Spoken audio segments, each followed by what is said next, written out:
Hello friends, வணக்கம். Welcome to Eva சமையல். எல்லோரும் நல்லா இருக்கீங்களா? இன்றைக்கி நம்ம சேனலில் என்ன பார்க்க போகிறோம்னு பார்த்தீங்கன்னா, நம்ம வீட்டில் இருந்து கரப்பாம்பூச்சி, பல்லி இதெல்லாம் ஒரே நைட்டில் நம்ம வீட்டில் இருந்து எப்படி ஓட வரட்டுறதான் பார்க்க போகிறோங்க. இதுக்கு ஒரு சூப்பரான எஃபெக்டிவான ஹோம் ரெமெடி எப்படி ரெடி பண்ணுறதுன்னு பார்க்கலாங்க. வீட்டில் இருக்கிற பொருளை வச்சு ஈஸியாக ரெடி பண்ணிடலாம். வாங்க எப்படி ரெடி பண்ணுறதுன்னு பார்க்கலாங்க. கரப்பாம்பூச்சிகள்லாம் பார்த்தீங்கன்னா நம்ம வீட்டு கிச்சனில் தான் ஜாஸ்தியாக தங்கியிருக்கோங்க. அது குஞ்சு பொறிச்சு அதிகமாக நம்ம வீட்டில் இருக்கக்கூடிய ஒவ்வொரு ரூம்குள்ளேயுமே வர ஆரம்பிச்சிடும். க்ளீனாக இல்லாத இடத்துல தான் கரப்பாம்பூச்சிகள் அதிகமாக தங்கியிருக்கோங்க. ஒரு கரப்பாம்பூச்சியை பார்த்தீங்கன்னா ஒரு நாளைக்கு 40 முட்டை வரைக்குமே இடுன்னு சொல்கிறாங்க. ஒரு முட்டை பார்த்தீங்கன்னா 20லேருந்து 60 நாளைக்குள்ளேயே பொரிஞ்சிடும். நம்மள சில பேர் நினைப்போம் ஒரு கரப்பாம்பூச்சி முட்டையில் ஒரு குஞ்சு தான் பொரியும்னு நினைப்போம். ஆனால் பார்த்தீங்கன்னா ஒரு கரப்பாம்பூச்சி முட்டையில் 15லேருந்து 20 குஞ்சு வரைக்குமே பொரிக்கும்னு சொல்கிறாங்க. இந்த கரப்பாம்பூச்சினால் நமக்கு நிறைய இன்ஃபெக்ஷன் வர்றதுக்கு வாய்ப்பு இருக்குங்க.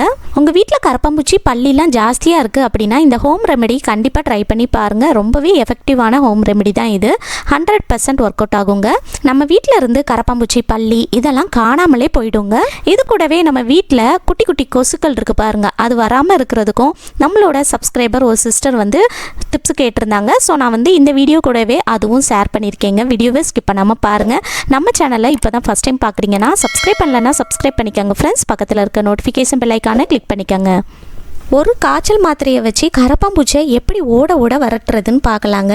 ரொம்ப அதிகமாகலாம் நமக்கு மாத்திரை தேவைப்படாது. ஒரே ஒரு மாத்திரையை வச்சு நம்ம ஓட வரட்டலாங்க.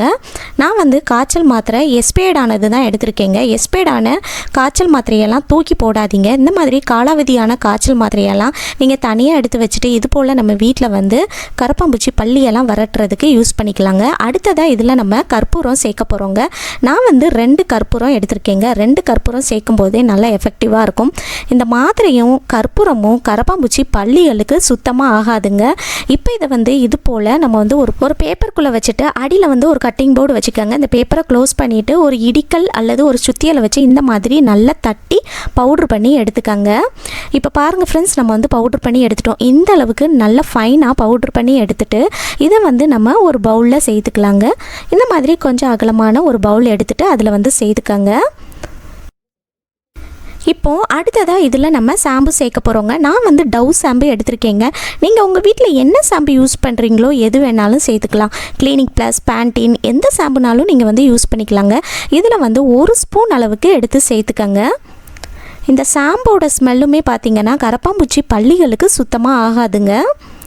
இப்போது அடுத்ததாக இதில் 1 கப் அளவுக்கு தண்ணி சேர்த்துட்டு நம்ம சேர்த்துருக்கிற ஷாம்பு, மாத்திரை, கற்பூரம் இதெல்லாம் தண்ணியில் நல்லா கரைஞ்சி வர்ற அளவுக்கு நல்லா மிக்ஸ் பண்ணி விட்டுக்கோங்க. நல்லா மிக்ஸ் பண்ணி விடும்போது இந்த மாதிரி நல்லா நுரைச்சி வருங்க. அந்த ஷாம்புலாம் தண்ணியில் கரைஞ்சி அந்தளவுக்கு நல்லா கலந்து விட்டுக்கோங்க. அவ்வளோதான் ஃப்ரெண்ட்ஸ், நம்மளோட சூப்பரான எஃபெக்டிவான ஹோம் ரெமெடி ரெடி ஆயிடுச்சு. இப்போ அடுத்ததாக இதை நம்ம ஒரு ஸ்ப்ரே பாட்டிலில் சேர்த்துக்க போகிறோங்க. உங்கள் வீட்டில் இந்த மாதிரி ஸ்ப்ரே பாட்டில் இல்லை அப்படின்னா கவலையே படாதீங்க.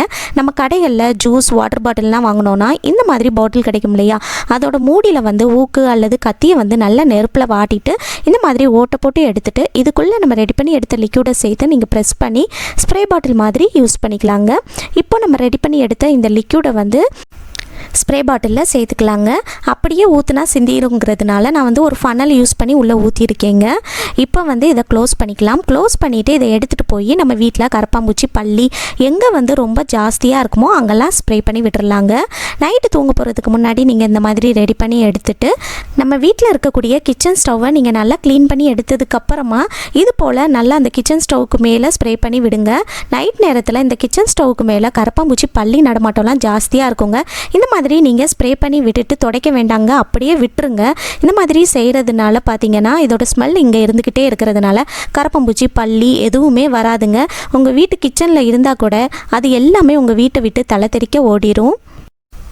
அடுத்ததாக நம்ம வீட்டில் இருக்கக்கூடிய சிலிண்டர் இருக்குது பாருங்கள், அதுக்கு அடியில் இருக்கிற ஓட்டைக்குள்ளேயும் நைட் நேரத்தில் கரப்பாம்பூச்சிகள்லாம் ஜாஸ்தியாக தங்கியிருக்குங்க. இருட்டாக இருக்கிற இடத்துல தான் கரப்பாம்பூச்சி ஜாஸ்தியாக தங்கியிருக்கும். ஸோ இதுக்குள்ளே நம்ம ஸ்ப்ரே பண்ணி விட்டுறலாம். நைட் நேரத்தில் கிச்சன் சிங்கில் இருக்கிற ஓட்டை இருக்குது பாருங்கள், அதுக்கு அடியில் இருக்கிற பைப்லைன் வழியாக கரப்பாம்பூச்சிகள்லாம் நம்ம வீட்டுக்குள்ளே வருங்க. அந்த மாதிரி வராமல் இருக்கிறதுக்கு நீங்கள் கிச்சன் சிங்கில் இருக்கிற பாத்திரத்தெல்லாம் சுத்தம் பண்ணதுக்கப்புறமா கிச்சன் சிங்கை ஒருக்கா கழுவிட்டு அதுக்கப்புறமா இந்த ஓட்டைக்குள்ளே ஸ்ப்ரே பண்ணி விட்டுருங்க. ஸ்ப்ரே பண்ணி விட்டுட்டு நீங்கள் தண்ணி ஊற்ற வேண்டாங்க, அப்படியே விட்டுருங்க. இந்த மாதிரி செய்கிறப்ப கரப்பாம்பூச்சி நம்ம வீட்டுக்குள்ளே வராமல் பார்த்துக்கலாம். கிச்சன் சிங்க் மட்டும் இல்லாமல் நம்ம வீட்டில் பாத்ரூமில் இருக்கிற சிங்க் இருக்குது பாருங்கள், அதோட ஓட்டைக்கு வழியாகவும் நம்ம வீட்டுக்குள்ளே கரப்பாம்பூச்சிகள்லாம் வருங்க. ஸோ இதுக்குள்ளேயும் நம்ம ஸ்ப்ரே பண்ணி விட்டுறலாம். இந்த மாதிரி செய்கிறதுனால இந்த வாடைக்கே பார்த்திங்கன்னா உங்கள் வீட்டு பக்கம் எந்த ஒரு கரப்பாம்பூச்சியுமே வராமல் பார்த்துக்கலாங்க. பாத்ரூமில் இருக்கிற சிங்கில் மேலே இந்த மாதிரி ஒரு ஓட்டை இருக்கும், அதுக்குள்ளேயுமே நீங்கள் வந்து ஸ்ப்ரே பண்ணி விட்டுருங்க. அடுத்ததாக பள்ளி எங்கெல்லாம் வருமோ அங்கெல்லாம் ஸ்ப்ரே பண்ணி விட்டுடலாங்க. நம்ம வீட்டில் இருக்கக்கூடிய கதவில் இருக்கிற கேப் இருக்குது பாருங்கள், அதுலலாம் பள்ளி நடமாட்டம் ஜாஸ்தியாக இருக்கும். ஸோ இதுக்குள்ளே வந்து நம்ம ஸ்ப்ரே பண்ணி விட்டுடலாங்க. இது போல் உங்கள் வீட்டில் பள்ளி எங்கெல்லாம் நடமாட்டம் இருக்குமோ அங்கெல்லாம் ஸ்ப்ரே பண்ணி விடுங்க. நம்ம வீட்டில் பாத்ரூமில் மேலே அந்த மாதிரி ஒரு ஓட்டை இருக்குங்க, அது வழியாக பள்ளி வந்து வருங்க. ஸோ அதுக்குள்ளே வந்து நான் அந்த மாதிரி ஸ்ப்ரே பண்ணி விடுறேன். அடுத்ததாக நம்ம வீட்டில் பாத்ரூமில் தான் பள்ளி நடமாட்டம் ஜாஸ்தியாக இருக்கும். ஸோ பாத்ரூமில் அந்த மேலே இருக்கிற அந்த சீலிங் இருக்குது பாருங்கள், மேலே சுற்றி இது போல் நான் வந்து ஸ்ப்ரே பண்ணி விடுறேங்க. இந்த மாதிரி ஸ்ப்ரே பண்ணி விடுறதுனால இந்த வாடை வந்து அங்கே இருந்துக்கிட்டே இருக்கும். அடுத்ததாக நம்ம வீட்டில் கிச்சனில் இருக்கிற ஜன்னல், பாத்ரூமில் இருக்கிற ஜன்னல்லாம் ஓப்பன் பண்ணி வைக்கிறப்ப அது வழியாக தான் பள்ளி நம்ம வீட்டுக்குள்ளே வருங்க மோஸ்ட்லி. ஸோ இந்த மாதிரி நீங்கள் ஓப்பன் பண்ணி வைக்கிறப்ப அதுக்கு வெளியே வந்து இந்த மாதிரி ஸ்ப்ரே பண்ணி விட்டுருங்க. இந்த மாதிரி ஸ்ப்ரே பண்ணி விடும்போது பள்ளி வந்து நம்ம வீட்டுக்குள்ளே வராமல் பார்த்துக்கலாங்க. அடுத்து வந்து நம்ம வீட்டில் வந்து டியூப் லைட்லாம் இருக்கும்போது அந்த டியூப் லைட்டுக்கு அடியில் தான் பள்ளி நடமாட்டம் ஜாஸ்தியாக இருக்கும், நிறைய பள்ளி அங்கே தான் தங்கிட்டு இருக்குங்க. ஸோ இந்த மாதிரி நீங்கள் வந்து அந்த டியூப் லைட்டுக்கு மேலே வந்து ஸ்ப்ரே பண்ணாதீங்க, சேஃப்டி தான் நமக்கு முக்கியம். அந்த டியூப் லைட்டுக்கு கீழே இருக்கிற செவர் இருக்குது பாருங்கள், அதில் வந்து இது போல் நீங்கள் வந்து லைனாக ஸ்ப்ரே பண்ணி விட்டுருங்க. இந்த மாதிரி ஸ்ப்ரே பண்ணி விட்டுறதுனால இதோட ஸ்மெல் வந்து அங்கே இருந்துக்கிட்டே இருக்கும். இதனால் பார்த்தீங்கன்னா பள்ளி வந்து உங்கள் வீட்டு பக்கம் வரவே செய்யாது. 4-5 நாளைக்கு இந்த ஸ்மெல் வந்து இங்கே இருந்துக்கிட்டே இருக்குங்க. உங்கள் வீட்டில் பள்ளி இருந்தால் கூட அது எல்லாமே காணாமலே போயிடுங்க. கண்டிப்பாக ட்ரை பண்ணி பாருங்கள், 100% ஒர்க் அவுட் ஆகுங்க. இப்போ அடுத்ததாக நம்ம டிப் நம்பர் 2 பார்க்கலாங்க. குட்டி குட்டி கொசுக்கள்லாம் வராமல் இருக்கிறதுக்கு ஒரு சூப்பரான டிப் என்னன்னு பார்க்கலாங்க. இந்த மாதிரி ஒரு சின்ன பவுல் எடுத்துக்கோங்க. அடுத்ததாக இதில் நம்ம என்ன சேர்க்க போகிறோம்னு பார்த்தீங்கன்னா வினிகர் இருக்கு இல்லையா, அதுதான் எடுத்துருக்கீங்க.